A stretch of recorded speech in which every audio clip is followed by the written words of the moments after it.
चलिरहेछ। मेरो छोरीलाई उडाउन लागिसक्यो गाइजहरू। अनि कपालको हालत नि कपाल छोडेर आएको त यस्तो भइसक्यो। यति धेरै हावा चलिरहेछ यहाँ चाहिँ यस्तो। ओ भगवान् तिमी कहाँ छौ? मलाई उडायो बचाऊ। अनि यहाँ चाहिँ हुनुहुन्छ हाम्रो मालिक नि। कपाल मेरो स्यान्डरलाई पनि यो नयाँ ड्रेस किनेको अनि उसलाई पनि फोटो खिच्नु मन लाग्यो अरे होइन। अनि फोटो खिच्न जान्छु भनेर ल्याइहाल्यो। लास्टमा हावाले त खतम गराइदियो। अब ओठ पनि फुटेर हैरान हुन्छ होला। अनि सल्यानको सारा नदी चाहिँ यही हो। अहिले म देखाइदिन्छु। यता तलतिर चाहिँ सिस्नो पाइन्थ्यो। म चाहिँ सिस्नो टिप्न आउँथेँ यतातिर जमानामा। अनि त्यसपछि माछा मार्न आउँथेँ म सल्यानको शारदामा। माछा चाहिँ मैले कहिले पनि खाइनँ, तर मलाई माछा मार्ने चाहिँ रहर लाग्थ्यो कि। अनि खालमा माछा मार्न आउँथेँ म यहाँ खोलामा। म मेरो नन्दहरू, गाउँको नन्दहरू, मेरो आफ्नै नन्दहरू चाहिँ हुनुहुन्न, तर रिलेटिभ्स नन्द चाहिँ मेरो यति धेरै हुनुहुन्छ। अनि माछा मार्न रहर लाग्ने। अनि आउँथेँ म माछा चाहिँ खान्थेँ। यो हावाले यो बाटो चाहिँ भर्खरै पिच गरेको 2 वर्ष जति भयो। साइड लगायो है अटो आयो। त्यसपछि यही हो गाइजहरू। यो बाटोमा चाहिँ अटो चाहिँ एकदमै धेरै पाइन्छ। अहिले आउँदा चाहिँ अटोमा आउनु पर्ला भनेर सोचिरहेको छु। अनि यही बाटो हिँडेर म रिखे बजारबाट राम बजारदेखि रिखे बजार लुहामसम्म म हिँड्दै जान्थेँ पहिला। आजकल त म हिँड्न पनि नसक्ने भएछु, बुढी भए कि के हो। अनि यस्तै छ। अनि हाम्रो यहाँ काले, हेलो काले।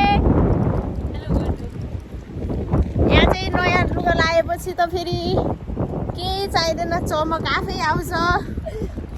जस्तै मलाई मेरो बुढाको सेलरी हातमा परेपछि आफै चमक आएको, जस्तै यसलाई पनि नयाँ लुगा पाएपछि आफै चमक आउँछ। अनि उता चाहिँ हाम्रो ठुलो हाकिम निसाब केपी ओलीको छोरी, होइन फेरि जेल हाल्नु होला।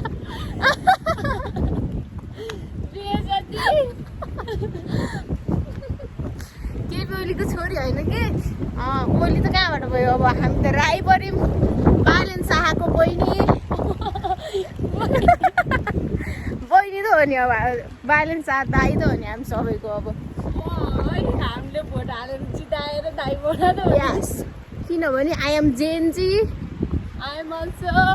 अनि त्यही भएर हामी चाहिँ बालेन शाहको बहिनी हो। ओ यहाँ हात पाथिको भनेर चाहिँ हात गल्यो भने कि गाइज।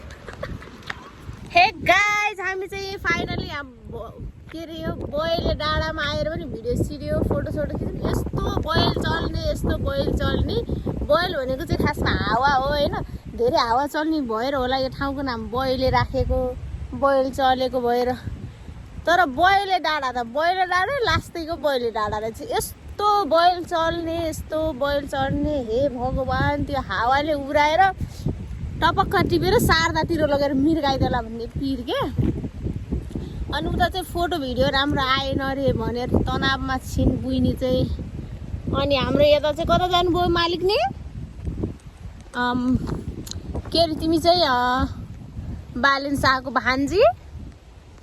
अनि यहाँ चाहिँ यस्तो यो चाहिँ होइन नयाँ लुगा लगाएर चमचम परेर फोटो खिच्न जाम भनेर आयो।